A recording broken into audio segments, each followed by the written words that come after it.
agave ke mi va dore agakpekpoji ke fia yenye nu ke ogbona ke pe shafa onye ameyo ke aduna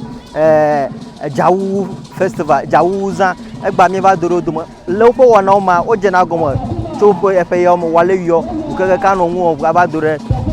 yeyi ke wadu azam ma gbo egba Everlove TV mi va dore agave agakpekpoji to so mi akonu ka tutu eji la fia pro Everlove TV do jawa gba na subscribe na anye mi apa member alo na nyameke na ehya mi da video yi de odia wanye ni ke arobo ta mi va agave agbakpokpoji to so mi akpo nuka tutu enye ni ke eji la fia agbapan ke kama purification festival to here kenyo oduna alo mi choko ba jawu festival yegba ye va odo mo bi mi akpo aleko jegomo kaka abadash ne yeyi ke wadu assembly boanto abale ke kwa mo je na gomo tu afero bu aba safera egba yewo egomo jem ano nwu kon vovovo won bu keke abadash ne yeyi ke wadu assembly boanto kenye jawu festival pro Everlove TV do na akpo nwushan mi ne mi akpo enuka okata ike aji gele egba pan kama nu yo ka jiga mi asile egba pan kama subscribe and be part of this great family.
Le marasi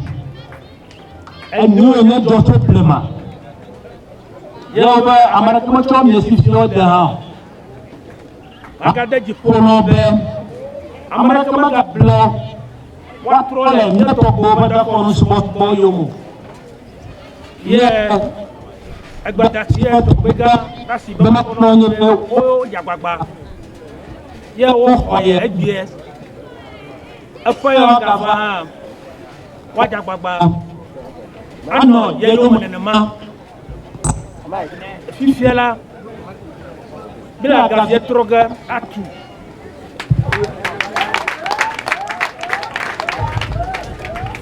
bila gavie troga atu ba waija ucha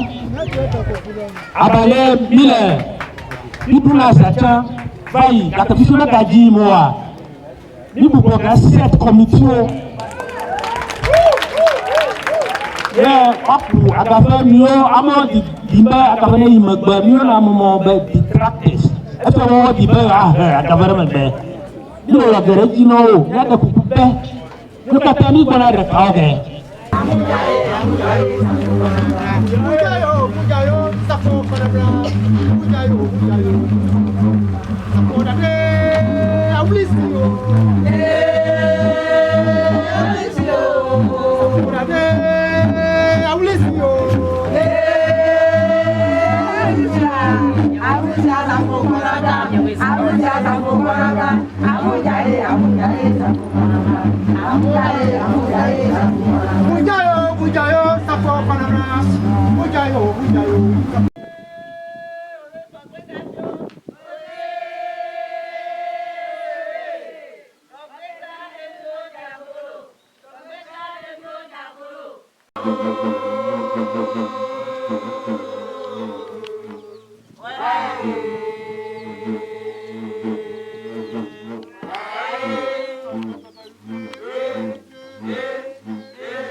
Ma chomonu kwekwe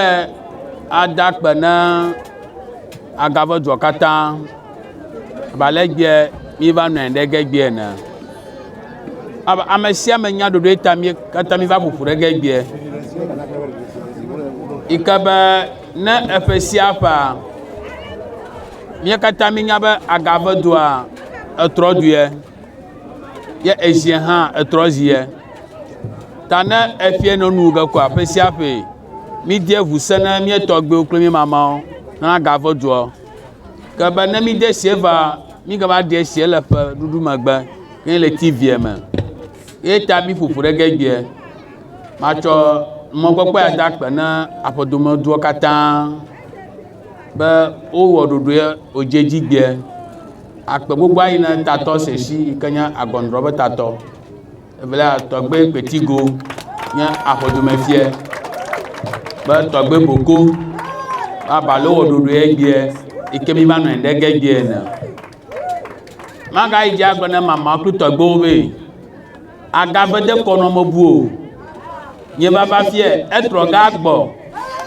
abale wo nɔ anyi le tɔgbe lita bo ta dzi ne ta matsɔ ne ade dziƒo ne mi be ame ɖeke mega ble mi be ke tɔgbe ga va fie naneke tɔtrɔ ge blema tɔtrɔ ga gbɔ blema sia yi nɔ ge eʋutsɔtsrɔ ʋusesede naneke me ɖe ge le mo eye naneke me tɔtɔ ge ɖa o ale wòle tsã koa ne ma mi zɔ ge ma ta mia mamawo tɔgbewo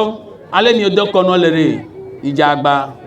ne mia le Benin me ɖeke mega ble mi kple naneke be ne wale ya wale no ao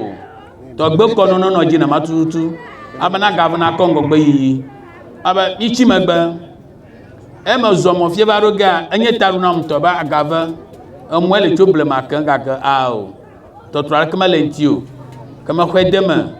be mɔ la ne me dzɔa makpe ta nyame akametiɔ míewɔ takpekpe míe gbedasi aɖo dziɖɔ gbɔ gakɔ yi dzia yo school nya that's education ehie abe ne ɖeviwo me school ke doa atsi megbe ta le mi gblẽ hã ne me dzɔa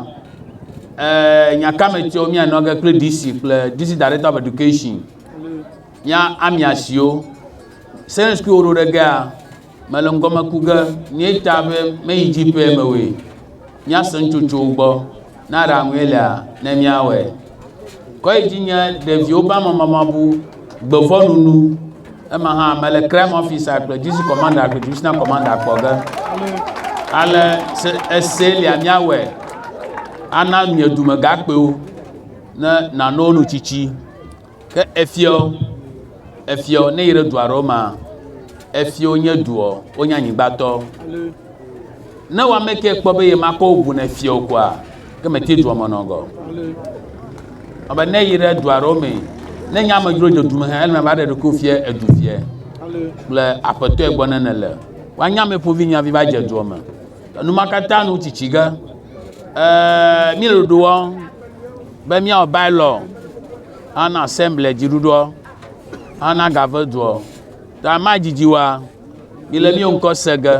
ese miakɔ kpla gave duɔ ne duɔ na yi ŋgɔa mi wɔ ge ta egbɔ akpe ne mi nye ma ƒo nu fu eyo katã mi gblɔe mexɔe de me miawɔ dɔ tso ŋuti miasi me nu ne mamawo ma nye mɔlɔkotoku tɔ